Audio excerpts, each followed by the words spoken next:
que existem tantos problemas no Brasil? Você tem alguma ideia do que realmente está acontecendo? Será que te contaram a verdade? Fome, violência, dívidas nos governos, desemprego.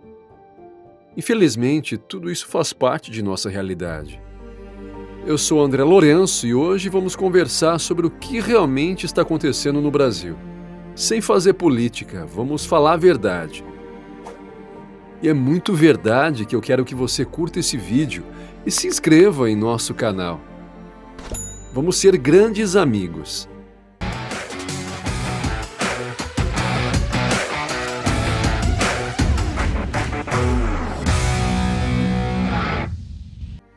Vamos começar citando alguns dos problemas.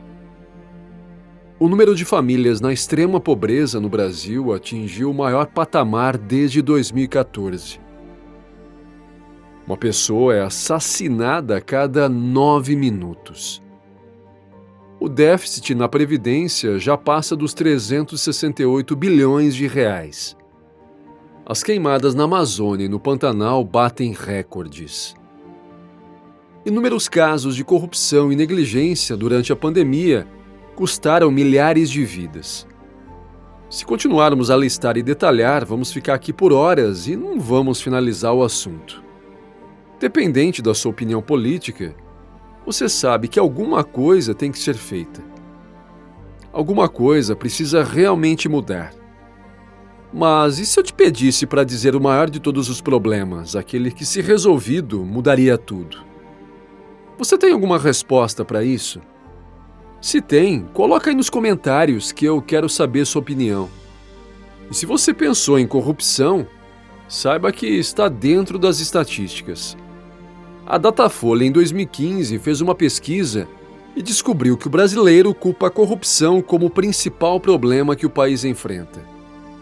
E muitas outras pesquisas mostraram que essa percepção continua.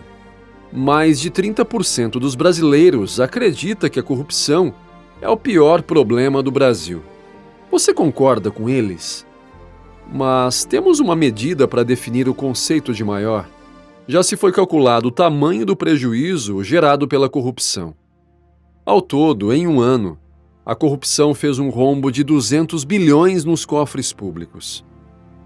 É um número enorme, mas a sonegação de impostos fez um rombo de 417 bilhões por ano. Então, se formos olhar a quantidade de dinheiro, a corrupção não aparece como o maior problema. Mas você pode estar pensando nos resultados disso. O que a corrupção causa ao país? Podemos presumir que a corrupção causa efeitos negativos na população e, com isso, estimula a sonegação de impostos.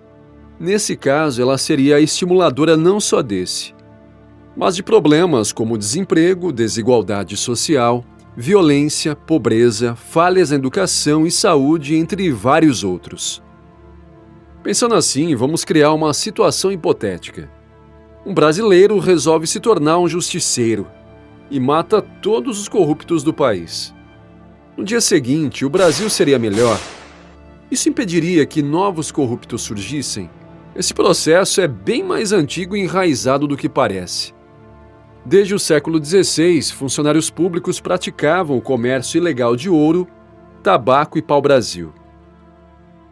No século XIX, quando a escravidão já tinha sido abolida, o governo tolerava traficantes de escravos, mesmo sendo ilegal.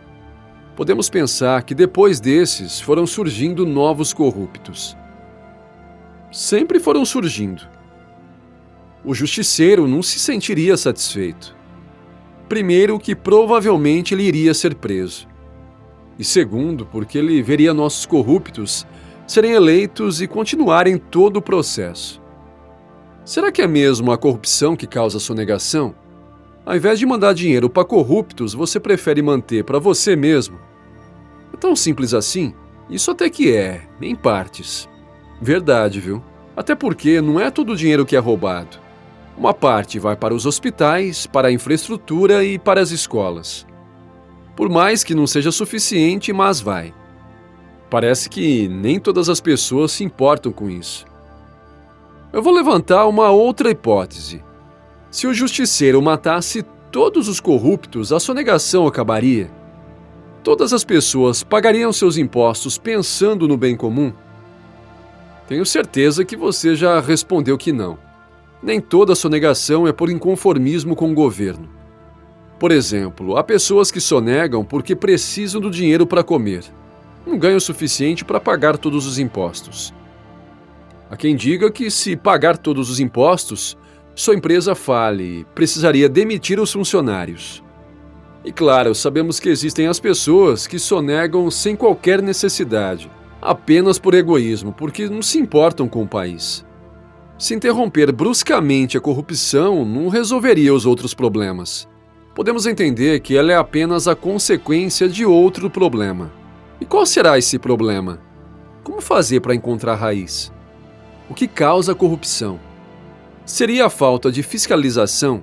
Dá para se pensar que, se todos os corruptos fossem punidos, os mal intencionados teriam medo de praticar seus atos ilegais? Por exemplo, se criarmos uma lei proibindo jogar lixo na rua. Se você é uma pessoa que pensa no grupo, já não vai fazer isso, mesmo sem a lei para te punir. Porque você sabe que isso não é bom para a sociedade e para as outras pessoas. Mas os que não pensam nos outros, no grupo, eles podem até não cometer crimes por medo de punição. Mas infelizmente não será pelo motivo certo, porque essa pessoa não acredita que não deveria fazer isso. Ela só está tentando ter benefícios próprios.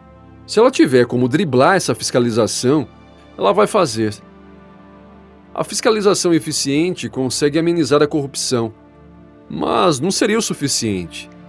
Ela poderia ser enganada, ou até mesmo corrompida. Podemos então mudar o foco, o problema das pessoas egoístas, que nunca pensam no coletivo. Qual é a causa para que essas pessoas existam?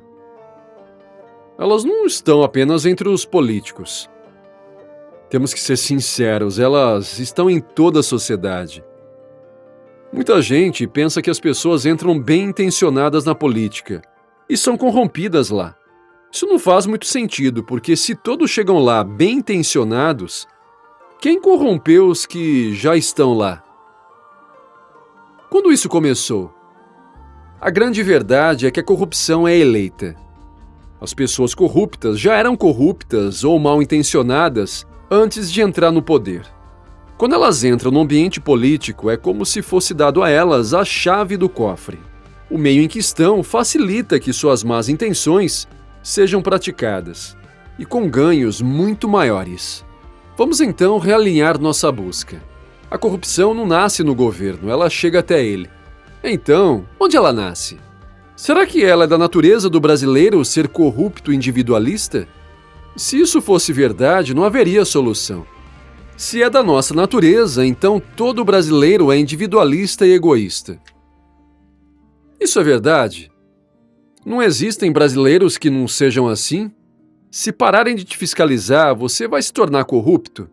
Será que você nunca presenciou atos de honestidade? Pessoas que devolvem coisas de valor que encontram, por exemplo. Com certeza você tem alguma lembrança de uma situação similar a essa. Então, você e eu sabemos que existem sim muitas pessoas boas no Brasil.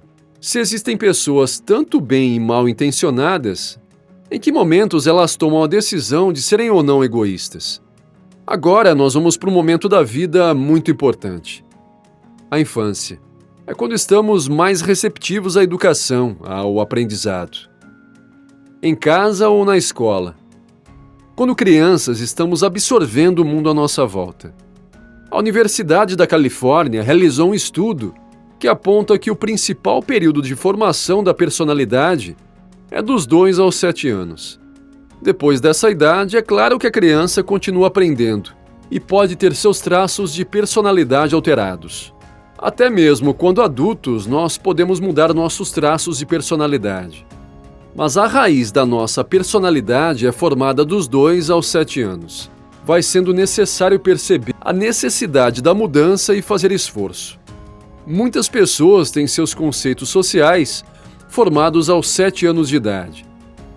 Uma criança, nessa fase, não apresenta uma vontade de ser de alguma forma. Basicamente, ela se constrói a partir dos exemplos que tem. Isso pode fazer dela uma pessoa ligada ao coletivo ou individualista. Vai depender do meio em que ela convive, do que ele dá a ela. Como se constrói um indivíduo egoísta desde a infância? É bem simples. Se a família não dá exemplos, o filho não aprende. Um pai que estimula uma criança a pensar em si antes das outras, até mesmo na hora de brincar, mostra isso. Uma mãe que ensina os filhos a não dividir seu lanche ou brinquedos também faz isso. Não importa se é o pai, a mãe, o tio, o irmão. Se você ensina uma criança que ela deve pegar o que precisa ou quer à força, ela vai se tornar um adulto que tem isso como uma verdade. E se com isso a família sempre reclama das coisas que faltam, fazem a criança pensar que elas sempre vão faltar e que é preciso acumular o máximo possível. E acumular para si própria, sozinha. E isso independe da classe social. Mas também existe o outro lado. Famílias que ensinam aos filhos que devem compartilhar. Que há abundância, mesmo que passem aperto. Famílias que mostram aos filhos que as divisões podem ser igualitárias, que as outras pessoas, fora da família, também têm direito. Se você ensina uma criança que ela pode ser quem e o que ela quiser, desde que batalhe muito, ela vai entender que não precisa pegar nada à força. Se você ensina uma criança que ela pode deixar algo de bom ao mundo, com certeza você vai estar formando uma pessoa mais colaborativa, mais empenhada e responsável com a coletividade. A sociedade nos coloca diante de um processo muito complicado. Pessoas que aprenderam a ser individualistas, a querer tudo para si, que foram formadas para não se importar com o coletivo. Geralmente são essas pessoas que vão parar no governo. Por que isso, hein? Já falamos que os corruptos são eleitos. Vamos entender esse processo.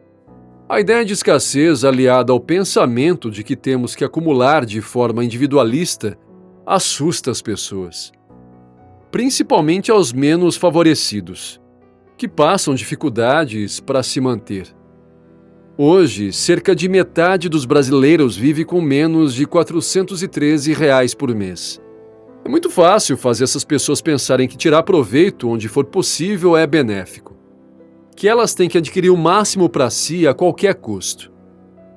Entenda que eles não tiveram acesso a boa educação, a moradias decentes.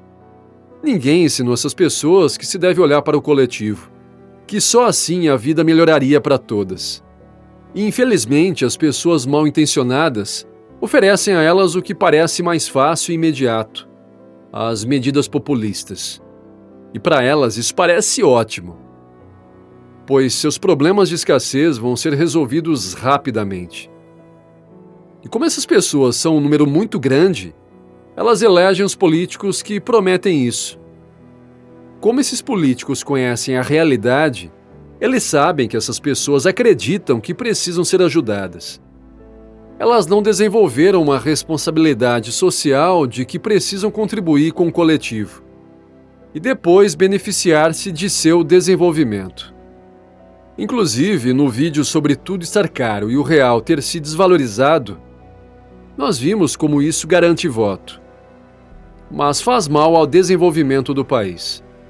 E essas medidas acabam piorando a vida das pessoas menos favorecidas. O fato de se colocar auxílios no mercado, que são maiores que a geração de riqueza do Estado, ativa o crescimento da inflação. E em um período não muito longo, as coisas ficam muito caras e essas famílias voltam a sofrer com a escassez. Isso faz com que os outros políticos mal intencionados se aproveitem disso, com mais promessas de ajuda para se elegerem. É muito difícil e às vezes polêmico falar nisso em um país em que muitas pessoas passam fome. Nós não defendemos que pessoas em situação muito precária não precisem e tenham direito de serem auxiliadas pelo Estado. É preciso erradicar a fome com urgência, mas também é preciso que a sociedade funcione para que a fome não volte a existir. Porque se as pessoas ficam eternamente dependentes dos auxílios governamentais, elas sempre serão manipuláveis para eleger políticos corruptos. E será que tem uma solução para esse problema? Como construir pessoas com uma mentalidade diferente que compreendam as necessidades do coletivo a longo prazo? como gerar indivíduos mais preocupados com o desenvolvimento social do que com suas necessidades imediatas. Não que elas não tenham que ser atendidas, mas não pode ser só isso. É preciso pensar que haverá um futuro em que isso não será mais necessário. Você já pode ter respondido que é a educação de base. E se pensou nisso antes de eu falar, me conta aí nos comentários. Em 2020 foi anunciado um corte de gastos na educação de 4 bilhões e 200 milhões de reais. Certamente você ouviu falar nisso, o assunto foi muito comentado. É natural que seja. Cortar gastos na educação em um país de educação precária é algo bem complicado de se compreender. Qual foi a justificativa apresentada? Foi que o Ministério da Educação não apresentou projetos que justificassem aqueles gastos. Então eles foram realocados. Pensando de forma objetiva, qualquer empresa faria isso, o que torna o problema ainda mais grave. O corte de gastos aconteceu porque o MEC mostrou ao governo que não precisava de tanto dinheiro assim. Isso foi uma falha grave no seu planejamento. O governo então transferiu esse dinheiro para o setor de infraestrutura. Eu sei que você pode estar pensando que a educação tem que ter prioridade. Também penso assim. Mas existe um órgão que faz esse planejamento e é responsável por criar e planejar essa necessidade de gastos e orçamento. O fato de termos um Ministério da Educação incapaz de fazer um bom planejamento para a educação é algo muito preocupante. Vamos ver alguns dados. Segundo o relatório da OECD, o Brasil investe cerca de 5,6% do seu PIB na educação. Isso até alto em relação à média dos outros países, que é de 4,4%. O Brasil perde um investimento apenas para 5 países: Suécia, Bélgica, Islândia, Finlândia e Noruega. Contudo, esse percentual que parece elevado, na verdade é uma falsa ideia de que o investimento é satisfatório. O valor investido por aluno é bem abaixo da média de outros países. O gasto anual do Brasil por aluno na educação básica é, em média, 3.866 dólares. Já no ensino superior é 14.202 dólares. Nos dados da OECD, o gasto médio por aluno no ensino básico é de 9.300 dólares. Isso é quase o triplo do investido pelo Brasil. Ou seja, por mais que o Brasil invista muito em educação em relação ao PIB, a quantidade de alunos que depende da educação pública é muito grande. Isso faz com que o investimento não seja suficiente para oferecer uma educação digna a esses alunos. O problema não é a falta de dinheiro para a educação. O real problema é o MEC que não produza projetos que justifiquem o aumento nos investimentos da educação básica. Isso se alastra para o ensino superior, que tem um investimento por aluno 4 vezes maior que da educação básica. Mas quem chega a esse ensino são pessoas que, na maioria das vezes, tiveram educação privada e conseguiram passar nos vestibulares das universidades públicas. Com isso, o Estado sustenta alunos que não precisam ser sustentados pelo Estado. A Infomoney fez um estudo que aponta que a probabilidade de um jovem pobre estar entre os 5% das melhores notas do Enem é de 1 em 600. Já para um garoto de classe média alta, essa chance é de 1 em 4. Isso faz com que 59% dos alunos nas universidades públicas brasileiras estejam entre os 20% mais ricos do país. Sabemos que existem cotas para promover o acesso a esses alunos desprivilegiados por causa da má educação básica. Essas cotas só são necessárias porque esses mesmos alunos não seriam capazes de concorrer em uma competição por essas vagas. Isso nos faz pensar que se os alunos do ensino básico tivessem um investimento decente, similar aos dos países que mais investem, talvez não fosse necessário criar cotas, porque foram dadas a eles as mesmas oportunidades. A educação de base é a ferramenta mais importante e eficiente para se promover a igualdade. Vamos pensar que no Brasil um aluno de escola pública pode terminar o ensino médio sem nunca ter lido um livro. Ele vai achar que não tem essa capacidade, ou que ele cometa erros gramaticais e de escrita que ele não deveria cometer aos 9 anos de idade. ou que esse aluno não compreenda uma cobrança de juros compostos e mergulhe em dívidas de empréstimos que ele não conseguirá pagar. Esse aluno também não sabe o suficiente de história, sociologia, economia. Ele não conhece a verdade social do seu país. E se ele estudou inglês na escola, sabe apenas conjugar um único verbo. Mesmo assim, não sabe direito. Esse aluno vai ser privado de muita coisa porque lhe foi negado o conhecimento. O que é preciso ser feito para que esse aluno tenha mais acesso a tudo que a sociedade oferece? Como diminuir o abismo entre alunos pobres e ricos? O MEC precisa de alguma forma urgente fazer uma grande reforma no sistema de ensino. 82% das crianças precisam do ensino público no Brasil. Dar a essas crianças uma educação decente e com consciência crítica vai fazer com que o individualismo dê lugar ao coletivismo, com que a corrupção dê lugar à transformação. E por mais que o governo tenha a obrigação de fazer isso, nós também temos. Vamos acreditar na abundância, vamos assumir o nosso papel social. Se você não tem condições de pagar o ensino privado para o seu filho, faça o que puder por sua conta. Leia um livro com ele para que não seja privado desse hábito. E se você não tem o hábito de ler, adquira por ele. Leia todos os dias, pelo menos 15 minutos. Pesquise quais livros são bons para isso. Você vai encontrar. E se você precisar de indicação, peça aqui nos comentários que nós vamos te responder. Assista documentários com seus filhos. Existem muitas opções. Ensine a eles que precisam aprender cada vez mais, com livros, na escola, com pessoas e com o seu esforço. Ele vai precisar buscar pelo conhecimento. Você pode fazer a diferença na vida do seu filho e, com toda certeza, isso fará a diferença na vida do nosso país. Ajudar uma criança a melhorar sua educação é deixar o mundo melhor. E se cada um de nós fizer um pedacinho, o resultado será imenso. Vou te deixar um link lá mesmo nos comentários. É de um livro digital que vai te ajudar a desenvolver esse hábito de leitura com uma criança.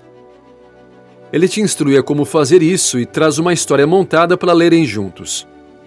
O hábito é desenvolvido tanto no adulto como na criança. Ele foi construído exatamente com essa finalidade e vai fazer muito bem a vocês, tanto na aprendizagem como na interação. Clica lá no link e baixe o livro, é bem rapidinho. Então eu te peço uma ajuda. Compartilhe esse vídeo com o máximo de pessoas que você puder. Vamos conversar nos comentários sobre leituras, vídeos e outros ensinamentos para crianças. Curte o vídeo, se inscreve no canal. Essa conversa é longa e teremos muito conteúdo ainda pela frente. Conto com você e sua participação para construirmos um coletivo melhor.